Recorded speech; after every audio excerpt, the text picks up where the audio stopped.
सभी संत महापुरुषों की जय।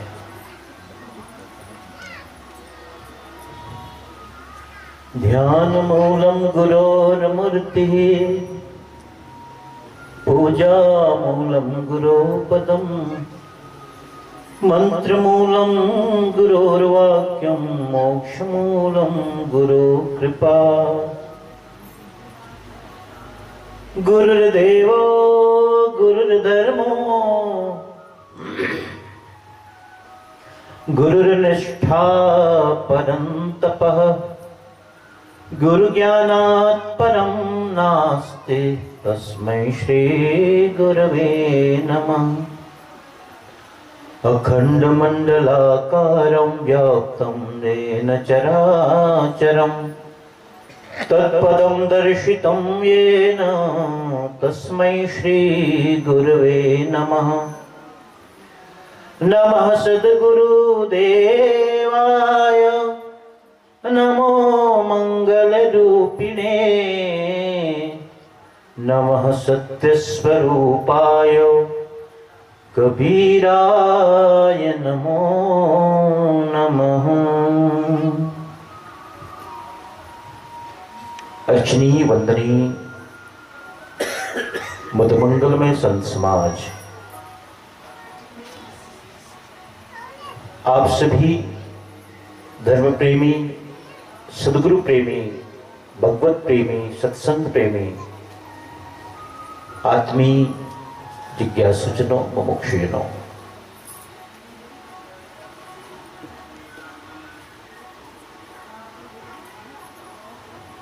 समस्त साधनाओं का सार यही है कि मनुष्य निर्मल होता चला जाए। और मनुष्य का मतलब मनुष्य के मन से है। मननात् मनुष्य, मननशील होने के कारण ही हम मनुष्य कहलाते हैं। चिंतनशील, मननशील। और मननशील, चिंतनशील होना इस बात का प्रतीक है कि हम उचित अनुचित, कर्तव्य अकर्तव्य कर्मों का विवेक करें, चिंतन करें। जीवन में क्या हमारे लिए उपादेय है, उचित है, क्या योग्य है, उन कर्मों को हम अपनावें। और जहां से हमें दुख मिला, अशांति मिली, तनाव मिला, संताप मिला, पीड़ा मिली, विषाद मिला, ऐसे कर्मों से हम अपने को अलग रखें। ये विवेक है, ये विवेक है। इसीलिए सदगुरु के पास बैठो। संध्या पाठ हम रोज करते हैं, सबको करना चाहिए, कोई बनती है तो। संध्या पाठ क्यों करते हैं? 3 हमारे मन को निर्मल करने के 4 साधन बताए। नित्य कर्म, नैमित्तिक कर्म, काम्य कर्म, प्रायश्चित कर्म। तो नित्य कर्म क्या है? ये संध्या वंदन। नित्य कर्म का मतलब है प्रतिदिन हम अपने इष्ट से, अपने सदगुरु से यह प्रार्थना करें, हे सदगुरु, जाने में अनजाने में मुझसे भूल चूक हुई, उसके लिए मैं क्षमा प्रार्थी हूं। क्षमा प्रार्थी का मतलब क्या हुआ?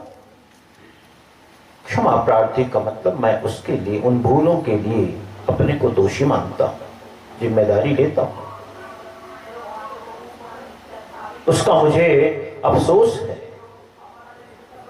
और अफसोस है तो ये जरूर है कि वह कर्म मैं करना नहीं चाहता था, मुझसे हो गया।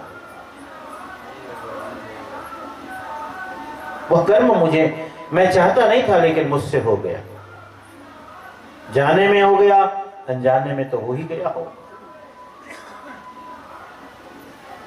ये नित्य कर्म है, रोज का हिसाब। रोज सदगुरु के समक्ष हम बैठकर, उनकी तस्वीर के समक्ष बैठकर, पूजा गृह में बैठकर, एकांत शांत में बैठकर उनका ध्यान कर नित्य हम प्रार्थना करें, विनती करें।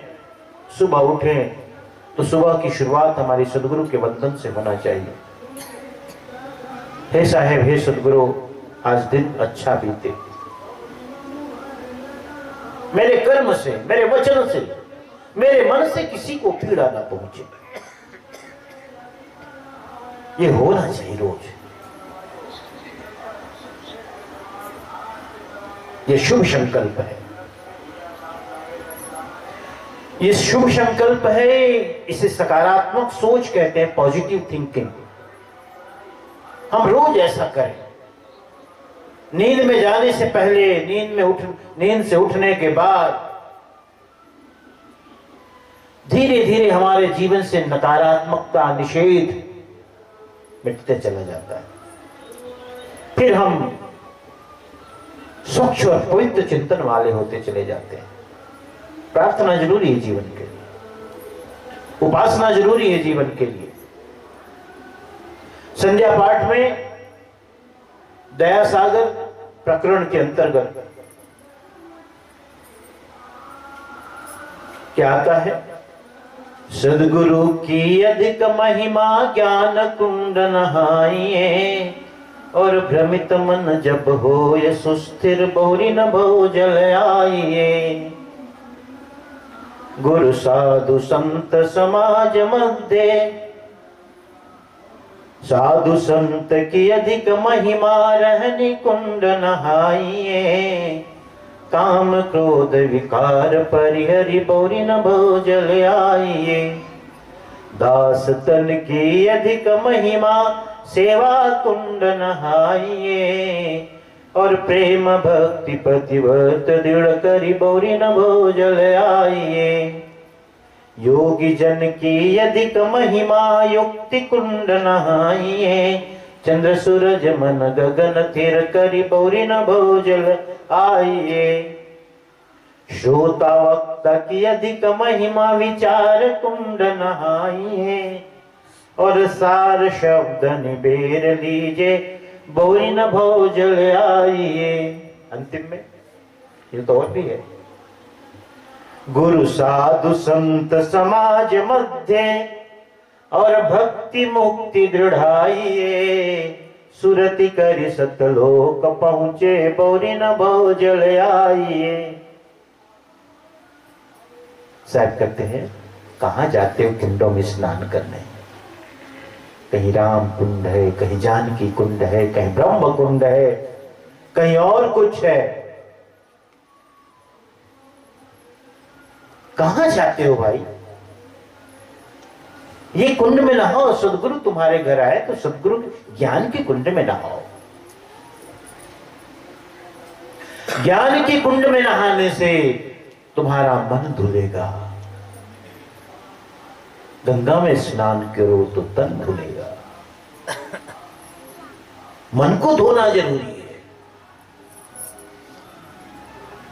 शरीर से ज्यादा मन का धुलना जरूरी है, क्योंकि जैसा मन होगा वैसे ही तुम्हारा चिंतन होगा, विचार होगा। जैसा मन होगा वैसे ही तुम्हारा व्यवहार होगा। मन जरूरी है धुलना। जो आप सोचते हो वही व्यवहार करते हो। कभी कभी हम कहते नहीं, अरे मुंह से निकल गया जी, चाहता नहीं था कहना। ना, वैसे नहीं निकला, वो अचानक नहीं निकलता है, अंदर चल रहा है मन में।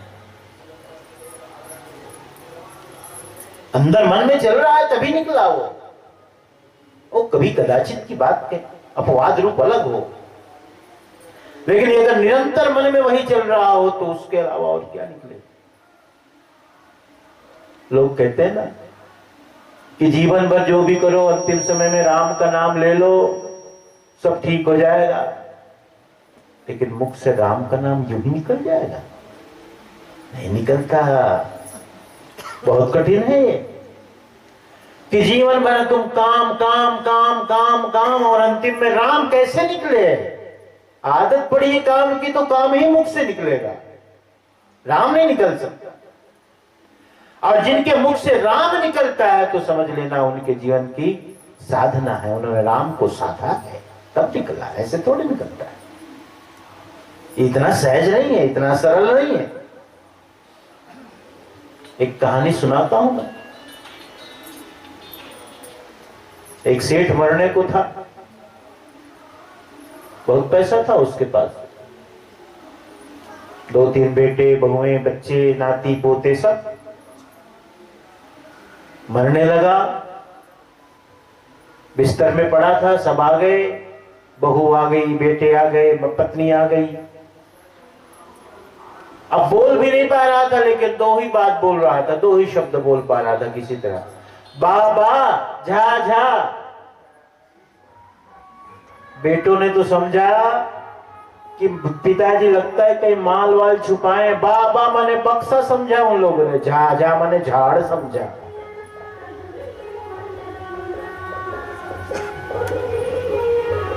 देखो हमसे ज्यादा आवाज नहीं की, कहा लगा हूं ना वाला, भैया थोड़ा आवाज कम कर दे। वो कर ले, नहीं जीत पान भाई हमारा। अब मन शांति से अपन बोल गो सुन गो, ठीक है ठीक है। बाबा झा झा 2 ही बात सुन पाया। बेटों ने समझा कि लगता है पिताजी बोलना जो चाहते हैं, कहना तो चाहते हैं, लेकिन बोल नहीं पा रहे हैं, कह नहीं पा रहे हैं। बैठो बैठो।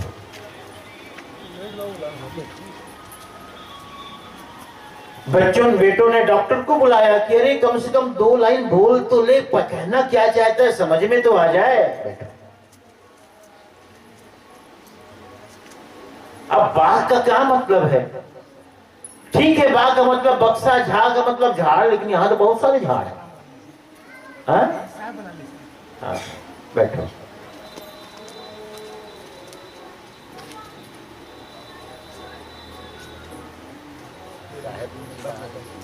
अच्छा अच्छा,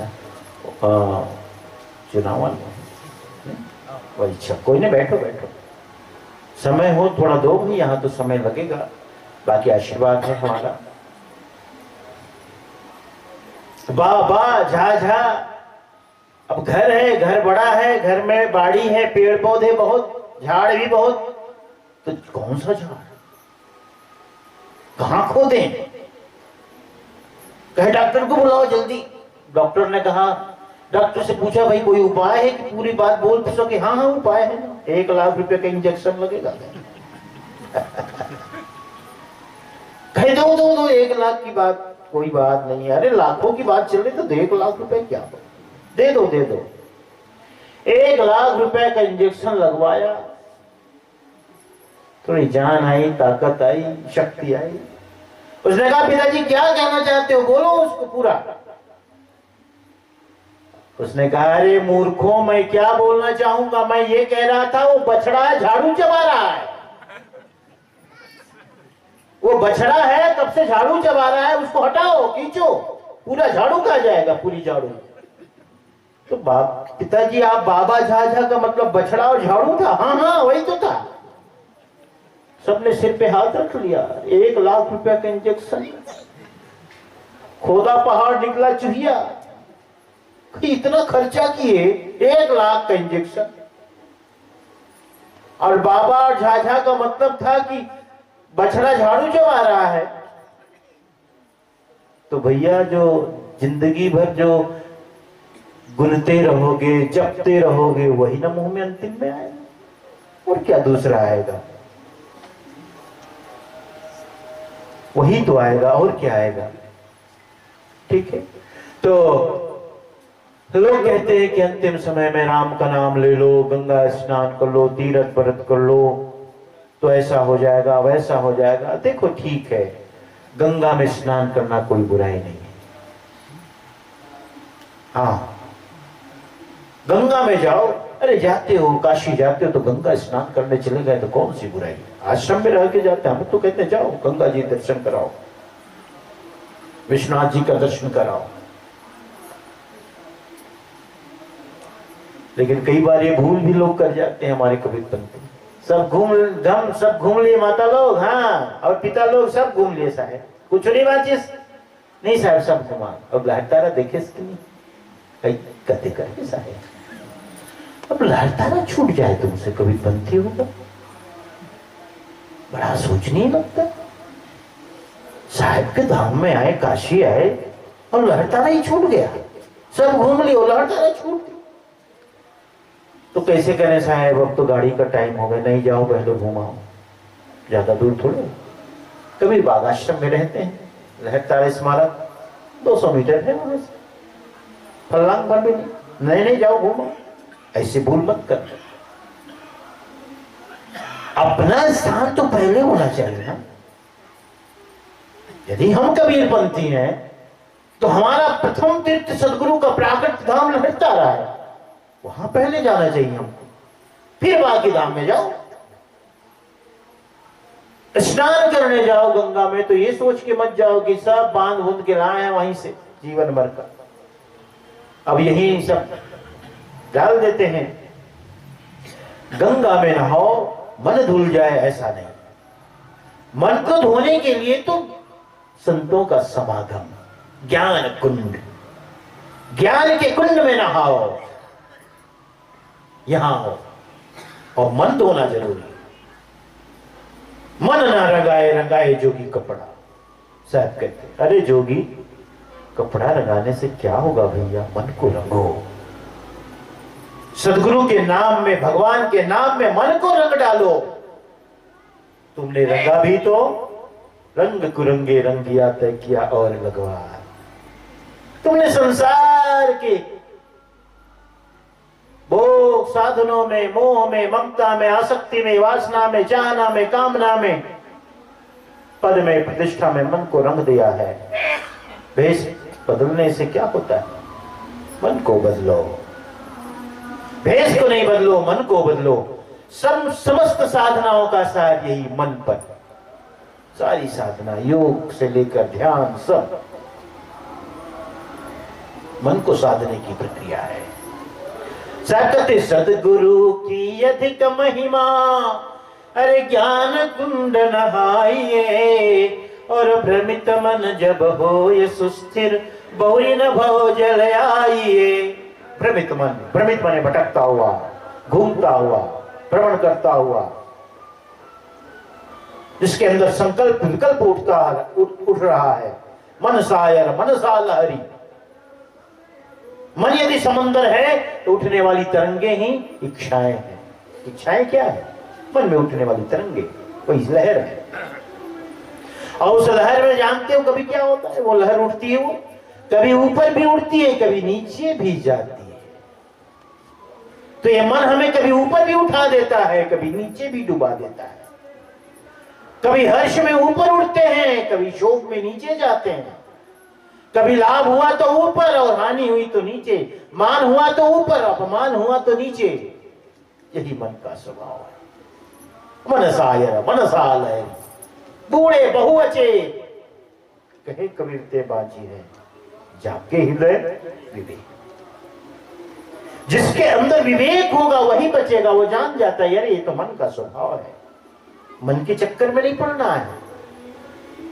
ये बहुत सब्जबाग भी दिखाता है भैया, हाँ सब्जबाग बहुत दिखाता है, लेकिन हम जाके देख चुके हैं सार नहीं है। विवेक आ गया, विवेक जगता है संतों के समाज में, संतों के पास बैठ कर। भ्रमित मन जब हो ये सुस्थिर, ये मन भटकता रहता है, मन भटकता है विषयों में, भोगों में, कामनाओं में, आसक्तियों में, चाहनाओं में। मन कितना नहीं भटकता। मन भटकना बंद हो गया, रुक गया। भटकता कब तक है, जब तक उसके अंदर चाह है। चाह, इस चाहना को पूर्ण विराम लग जाए, चाह बहुत प्रकार की है ना। और मन यही है, मन की एक चाहना पूरी करो तो 10 पैदा होती है वहां से, और ललचाता है, और आगे बढ़ो तो और ललचाता है। भगवान श्री रामचंद्र जी स्वर्ण मृग के पीछे भागते चले गए। ऐसे ही है चाहना है, और सुंदर लगता है, और आकर्षक लगता है, हम उसके पीछे भागने लगते हैं। ये बहुत बढ़िया, बहुत सुंदर, अति सुंदर, आकर्षण में पड़ जाते हैं और भटकते रहते हैं। ऐसा नहीं कि धन की जीवन में आवश्यकता नहीं है, आवश्यकता।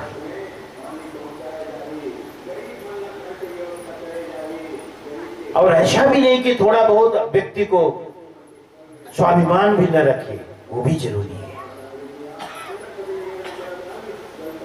स्वाभिमान,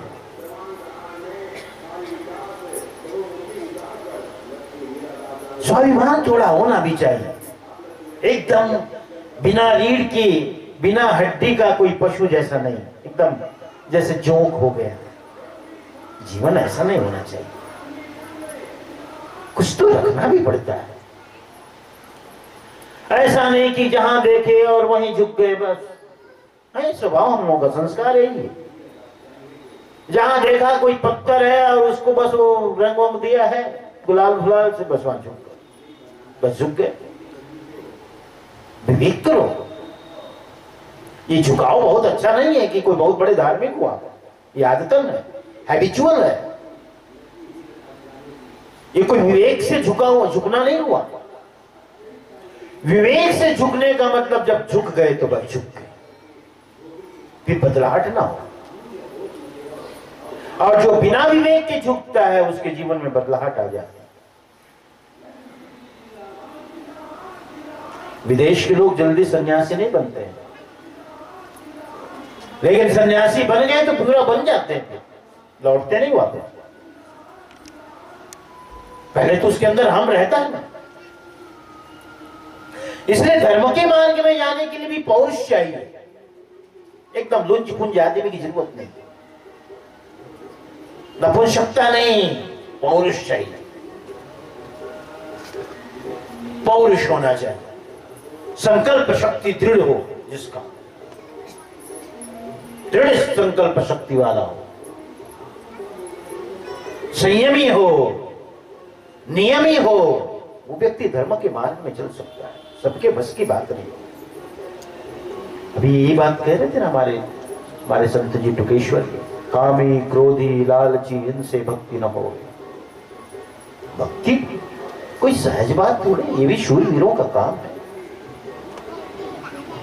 संध्या पाठ करते हैं तो क्या कहते हैं? लगन कठिन मेरे भाई गुरु से, लगन कठिन मेरे भाई, लगन कठिन मेरे भाई गुरु से, लगन कठिन मेरे भाई। लेकिन लगन लगे बिनु काजन सरी है, लेकिन लगन लगाए बिना काज भी सरता नहीं, कार्य पूरा नहीं होता, सफलता नहीं मिलती, सिद्ध नहीं होता। लगन की जरूरत है, लेकिन वो लगन कैसी हो? जैसे शूरवीर, जैसे सती,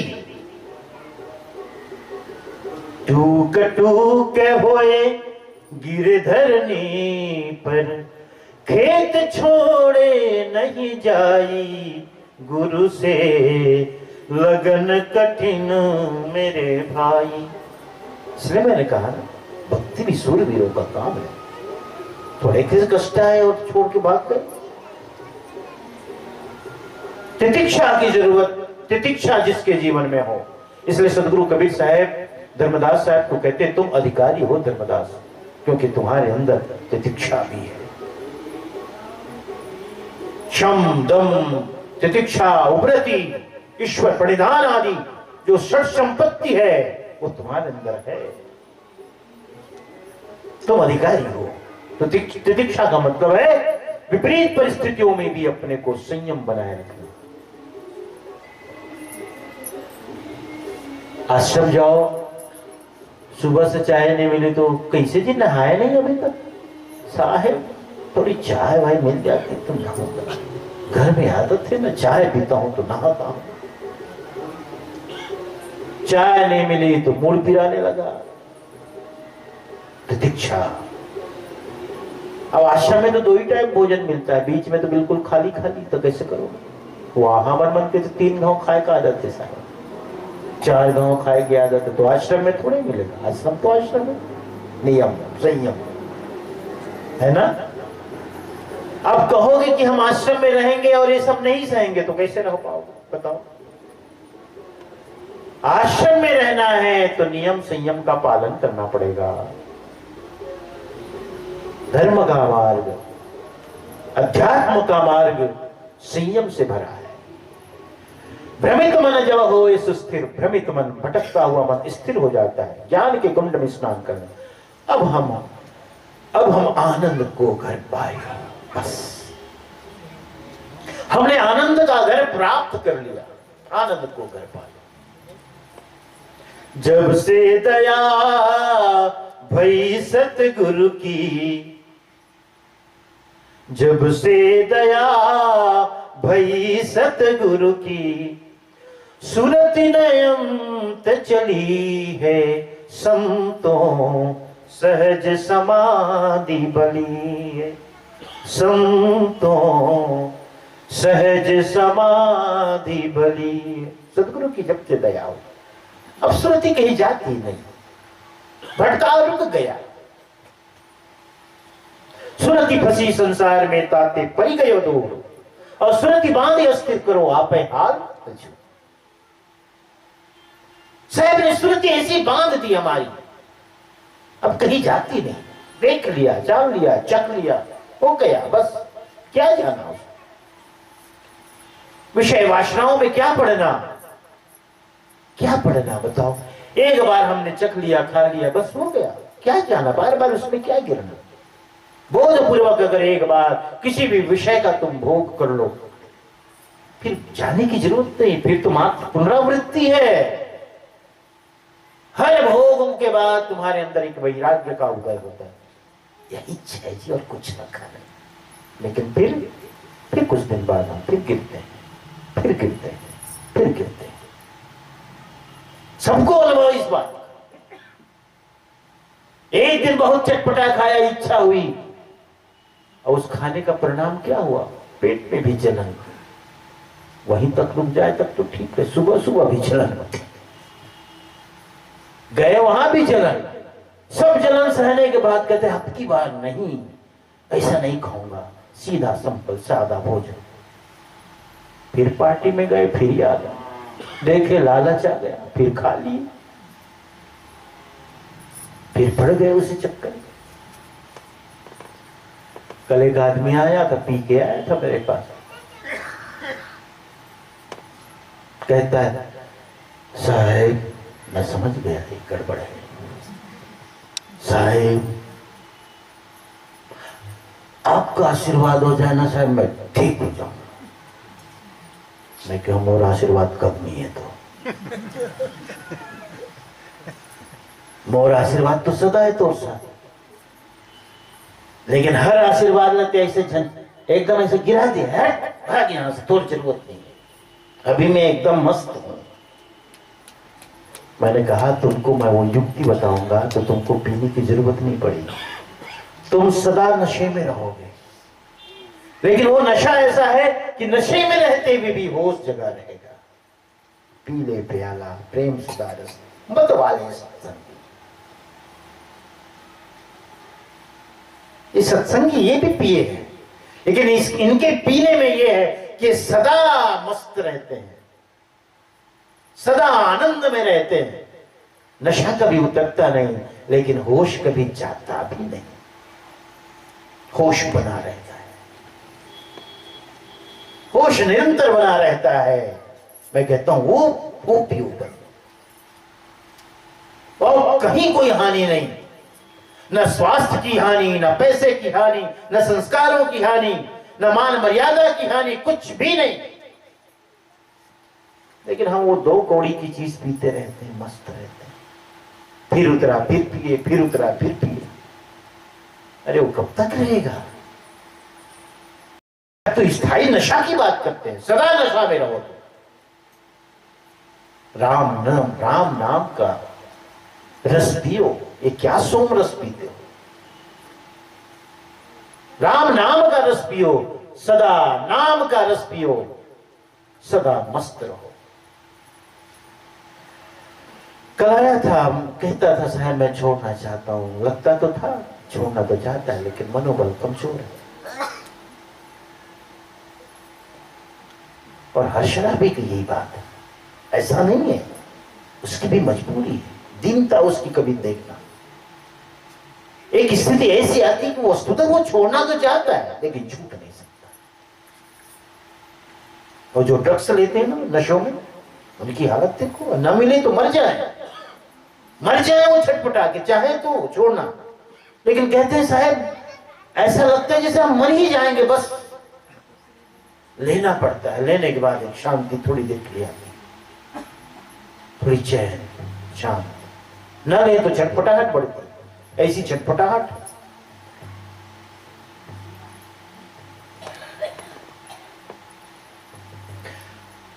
साहब कहते हैं भ्रमित मन जब हो ये सुस्थिर बहुरी न बहुजल आइए।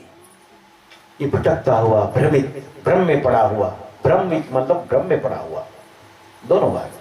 भटकता हुआ भी होता है, भ्रम मैंने भटकता, भ्रमण करके आ रहे नहीं बोलते, घूम फिर के आ रहे। और भ्रम का मतलब होता है संशय भी। संशय का मतलब क्या हुआ? संशय का मतलब है दुविधा, ये सही कि ये सही, ये सही कि ये सही, बस निर्णय नहीं कर पाते। हम सोचते हैं कि सच्चा सुख यही है, लेकिन वहां नहीं है सच्चा सुख। हर सुख के पीछे दुख छुपा हुआ है। हर गोली में ऊपर से शक्कर लपेटी गई है बस खाने के लिए, ताकि खाते समय तुम्हें कड़वा न लगे। और तुम कहीं चॉकलेट की तरह उसको मुंह में लेके चूसने लगो तो धीरे धीरे समझ में आ जाएगा फिर।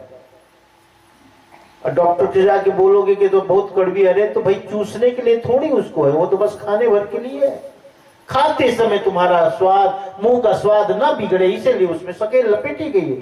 अब तुम शक्कर का स्वाद लेने लग गए तो नीचे तो कड़वा बनाएंगे। विषय भोग इसी तरह के है संसार के, हर एक में जाओ दुख छुपा हुआ। खुजली होती पीठ में तो कैसा लगता है? माता लोग कहती बेटा नाती को बुला, अरे देख तो पीठ रख खजवा। और उसका मन तो है ना, पीठ खजवाने लगा। कहां परदाई कहीं मिल गए धोखे से, तो उसको ऐसा नाक चलाता है, उसको जाना है खेलने। फिर वही माँ कहती है, वही दादी कहती है, अरे दुष्ट कहीं के, पहले तो बने लागत से, अब ते लगते नक लगड़ा देश, अब जलन हो थे वहां पर। यही तो स्वभाव है विषयों का। खुजली जैसे शुरू में लगती तो अच्छा लगता है, आ बहुत सुंदर, वही आ फिर आहा में बदल जाता है। विषय वासना इसी तरह है। यही शरीर है मनुष्य का, भ्रम यही है। हम सुख के केंद्र को खोजते हैं, स्रोत को जाते हैं खोजने, लेकिन स्रोत, उस स्रोत के पीछे एक दुख का स्रोत भी जुड़ा हुआ है, वो हमें पता नहीं रहता, वो हमें पता नहीं। यही जो मन भटक जाता है, भ्रम में पड़ जाता है, उसी को सदगुरु कहते हैं कि ज्ञान के कुंड में यदि तुमने नहा लिया तो तुम्हारे पास एक्सरे दृष्टि आ जाती है। एक्सरे दृष्टि, कभी कभी अपना एक्सरे देखना, डर जाओगे अरे ऐसा हूं मैं। कहीं छाती होती के एक्सरे देखो, छाती के एक्सरे देखो तब भी समझ जाओ। अब मुख का देख लो तो सिर्फ मुंह हाँ ऐसा दिखता है। मुख का एक्सरे देखो कभी, ये नाक इतनी अच्छी लग रही ना, यहां तक है, ये तो मांस है तब अच्छी लग रही है, ये तो यहीं से है बस, खत्म। अपना एक्सरे कहीं देख लिए मुख का तो कहोगे कि तो भूत है, डॉक्टर कहेगा यही तुम हो।